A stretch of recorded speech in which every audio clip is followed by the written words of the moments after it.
દિલ્હી ખાતે ખેડૂત આંદોલનમાં જીવ ગુમાવેલા ખેડૂતોને કુતિયાણા યુથ કોંગ્રેસ અને NSUI દ્વારા શ્રદ્ધાંજલિ આપવામાં આવી હતી।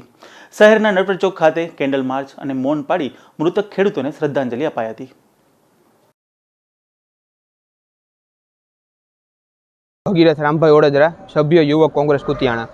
છેલ્લા ઘણા સમય અગાઉ કેન્દ્ર સરકાર દ્વારા ખેડૂતો માટે 3 કાયદા લઈ આવ્યા છે, જેનું બિલ કેન્દ્ર સંસદમાં પાસ કરવામાં આવ્યું છે।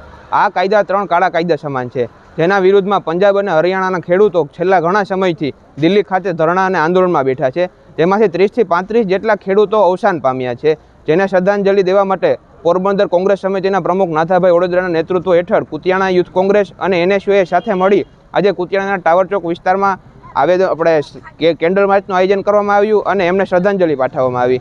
આગામી દિવસોમાં જો ખેડૂતોની માંગો પૂરી કરવામાં નહીં આવે તો કોંગ્રેસ સમિતિ અને યુવક કોંગ્રેસ સાથે મળીને ઉગ્રમાં ઉગ્ર આંદોલન કરશે અને સરકાર વિરુદ્ધ ગમે તેવા આંદોલન કરવામાં અચકાશે નહીં।